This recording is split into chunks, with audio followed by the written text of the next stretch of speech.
the survivor of the Napier Family Massacre, uncovering hidden secrets, true crime investigation, the high-stakes opening. You think you know this story, but you've only heard the lies. Subscribe now, because the truth is about to break wide open. The chill of a late fall evening settled over the Napier family home like a blanket of dread. A small house nestled on the outskirts of a quiet town, where neighbors could hear the rustle of the wind through the trees and the distant hum of cars on a lonely highway. What the neighbors didn't hear, what they would never imagine, was the blood-curdling sound of violence that would forever shatter the peace of this small community. It was supposed to be a peaceful night, the kind where the kids fall asleep after watching their favorite shows and parents unwind with a cup of tea. But that evening, the house would become a house of horrors. Inside, Roy Napier sat in the living room, looking down at his phone. His wife, Grace, was upstairs putting the children to bed. Everything seemed normal. Nothing in the world hinted at the disaster that was about to unfold. But in a room down the hall, something horrific was taking shape. A silent storm gathering, waiting to strike. Suddenly, the stillness was shattered by a violent crash. A muffled scream echoed through the house, followed by the unmistakable sound of something heavy being dragged across the floor. A door slammed open, and a moment of silence hung in the air before another scream pierced the night. Grace rushed from the upstairs hallway, her heart pounding. She grabbed the door handle only to find it locked. Panic surged through her as she banged on the door, her breath heavy with fear. Behind that door, her husband's voice was drowned out by the sounds of scuffling and muffled shouting. It wasn't long before the horrifying truth became clear. Roy had turned. But why? What had happened to cause such sudden violence? What twisted forces had turned a family from love to murder in mere seconds? In the silence that followed the chaos, Grace knew her worst nightmare had come true. But even as she stood there, frozen in terror, a faint noise caught her attention. From the corner of the room, a soft, unrecognizable voice whispered, "Help me." It was faint, barely audible, but it had enough strength to pierce the darkness. Grace scrambled over the threshold, her hands trembling. She found Sierra, her youngest daughter, cowering under the remnants of a destroyed table. Sierra's eyes were wide with fear, her hands shaking as she clung to the only thing she could find for comfort. Grace's heart skipped a beat as she scooped her daughter into her arms. Something was wrong, terribly wrong. "Where is everyone else?" Grace whispered, her voice thick with terror, but the silence that answered her was deafening. Grace moved toward the house's darkened hallway, but as she stepped through the door, her worst fear took shape in the most horrific way. 5 lifeless bodies lay scattered across the floor in a scene no one should ever witness. Roy's bloodied form was sprawled in the living room, a look of agony forever frozen on his face. The children's rooms, usually filled with the sound of laughter, stood silent, and in the corner of the room, a lone figure stood motionless, staring into the abyss. The brutality of the scene left Grace frozen. She couldn't scream. She couldn't even move. The smell of blood mixed with the damp air of the night, filling her nostrils, making her dizzy. Her husband, Roy, the man she thought she knew, had turned into something unrecognizable, something monstrous. But even with all the chaos and horror surrounding her, Grace didn't feel the relief of escape. Something was wrong, something much deeper than Jew. Saint violence was at play. Just as Grace reached for her phone to dial 911, a small voice broke through the fog of panic. "Sierra!" The name came from her daughter, a soft plea for attention. Grace turned around to find Sierra still clutching her tightly, eyes wide with terror. But Sierra wasn't looking at Grace. She was looking past her, staring into the dark corner of the room that was now darker than before. And then Grace saw it, a shadow in the corner of the room, a silhouette that seemed too still to be real. But it was. The impossible had happened. And that's when the story began to unravel in ways no one could ever have imagined. But when they opened the locked basement door, what they found changed everything. Building tension, you thought the truth was hidden, but the deeper they dig, the darker it becomes. Don't blink, because the next clue could change everything. The days following the Napier Family Massacre felt like a slow descent into chaos. News of the brutal killings spread through the town like wildfire. What was once a peaceful, suburban neighborhood now carried the weight of unimaginable grief and fear. In the small town of Greendale, the Napier family had been loved, respected, a picture of normalcy. Yet now, the community was left in shock. questioning how a tragedy of such magnitude could happen to a family they all knew so well. The investigation began the very next day, with Detective Mark Sanders assigned to lead the case. As soon as he stepped foot inside the Napier home, he knew this would be no ordinary investigation. The bloodstains still lingered, visible reminders of the night's horrors. The house was eerily silent, as if the walls themselves were trying to forget what had occurred. Yet the smell of death clung to the air, a reminder that the truth was far more complex than anyone realized. Detective Sanders stood in the center of the living room, staring at the crime scene. The bodies had been removed, but the emotional toll was palpable. He gazed at the blood-soaked carpet where Roy Napier had fallen, his face frozen in terror. The scene was chaotic, but it was the silence that unsettled him the most. There were no signs of forced entry. Nothing had been stolen, no apparent motive. It was as if the family had been murdered in their own home for reasons that no one could understand. But then, there was Sierra, the lone survivor.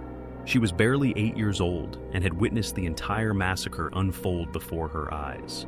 Her memory was hazy, but there were fragments of terror that haunted her every waking moment. The trauma she had endured was unimaginable, and yet, it was the only thread that could lead Detective Sanders to the truth. The first time Sanders spoke with Sierra, it was heartbreaking. Her small voice trembled as she recounted the events of that night. She didn't fully understand what had happened, but she remembered it one thing vividly. Her father, Roy, had been the one who hurt everyone. But there was something off about her story. Sierra's recollections were fragmented, and her fear was so intense that it clouded her memory. It was as though something or someone was blocking her from telling the whole truth. She couldn't explain why she had been spared. She didn't even seem to recognize the full extent of the violence that had been inflicted on her family. I don't know why Daddy did it," she whispered, her voice barely audible. Sierra was taken to a nearby safe house, but Detective Sanders could sense the walls closing in on her.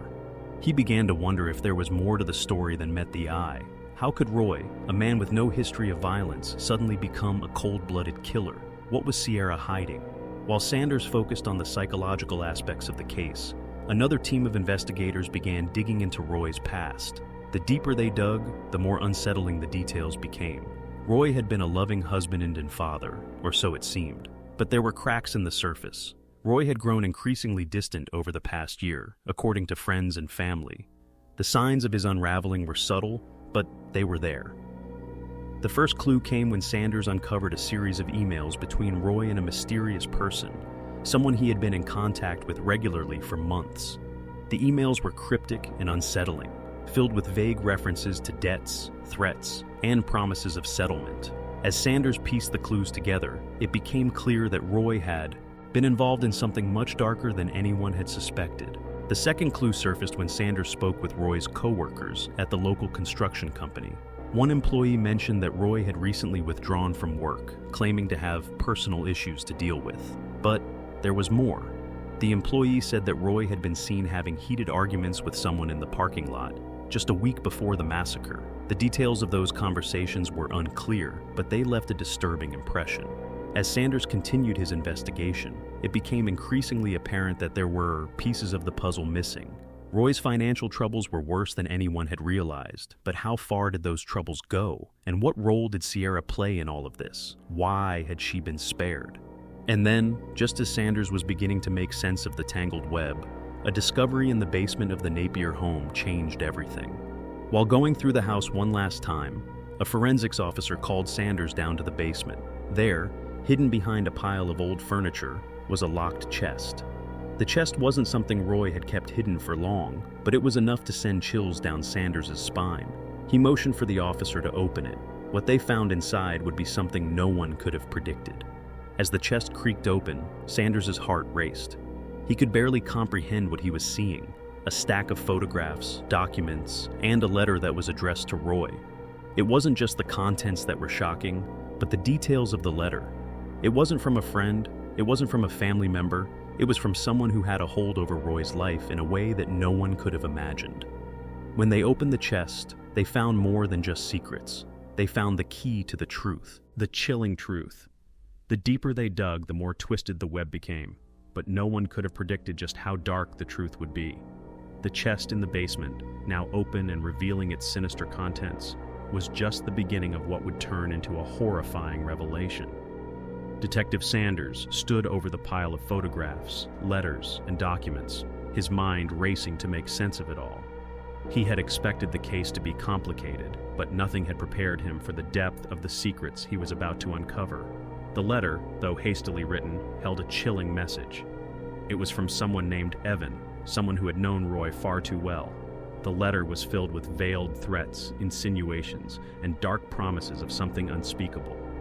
As Sanders scanned the letter, the weight of its meaning hit him. It was clear now that Roy had been tangled in a dangerous relationship, one that no one in the family had ever known about. The letter was more than just a message. It was an ultimatum. But it wasn't the letter alone that set Sanders's nerves on edge. It was the photographs that accompanied it. There were images of Roy, but not in the family's happier days. These photos showed him in strange, shadowy locations, meeting with an unknown figure in what appeared to be dark alleyways or secluded areas. Roy looked different in these photos, anxious, stressed, almost desperate. There were no smiles, no moments of joy. Instead, the images conveyed a sense of unease, as though Roy had been running from something for months, or perhaps even longer. But the most unsettling photograph of all showed Roy with his arm around a man, his face obscured, yet the body language was unmistakable. This man, this Evan, had a hold over Roy. Sanders felt a cold shiver run down his spine as he realized how deep the rabbit hole went. Roy had been living a double life, one that was filled with secrets, lies, and dangerous associations. Sanders took the photos back to his office and began cross-referencing them with known locations and addresses. One name, Evan, kept popping up, but the more Sanders searched, the more questions arose. Who was Evan, and why had Roy been so involved with him? The name didn't appear in any police records, and no one from Roy's life seemed to know much about him. But Sanders wasn't going to let it go. He knew that Evan was the key to understanding the real motive behind the massacre. Meanwhile, Sierra's condition had worsened. She was still traumatized by the events of that night, and her memories were fragmented, unclear. However, her statements were becoming more and more contradictory. At first, she had spoken of her father's involvement in the killings, but now she was starting to question everything she had gathered. Was her father truly the one who had committed the murders? Or had someone else been involved? But then, during one of Sanders's interviews with Sierra, she said something that caught him off guard. She mentioned a man who had come to the house that night, someone she had seen in the shadows. The description she gave was vague, but it was enough to send a chill through Sanders. Could it have been Evan, or was it someone else altogether? The pieces were starting to fall into place, but there was still one crucial piece of the puzzle that Sanders needed to uncover. In the coming days, Sanders received a break. One of Roy's former co-workers came forward with information that seemed trivial at first, but soon became vital. Roy had been acting strangely in the weeks leading up to the massacre, becoming more paranoid and withdrawn. But what struck Sanders the most was the co-worker's mention of Roy's growing financial troubles. Roy had been borrowing money from an unknown source, and there had been rumors that he was involved in illegal activities. The co-worker wasn't sure what kind of activities, but the more Sanders dug into Roy's financial records, the more it became clear Roy was being blackmailed. The blackmail, Sanders believed, was linked to the mysterious Evan. It seemed that Evan had discovered Roy's secret, and perhaps Roy had been trying to cover up something much darker than anyone could have guessed. Was Evan the one pulling the strings behind the massacre? Or had Roy been pushed too far, his desperation driving him to violence? But the truth was far more complicated than Sanders could have imagined. He was about to uncover a devastating truth, one that would leave him questioning everything he thought he knew about the case. In a shocking turn of events, Sanders received an anonymous tip, a tip that would change everything.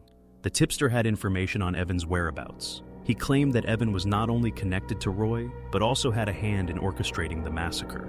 The tipster provided a location, a dilapidated house on the outskirts of town, a place that had been abandoned for years.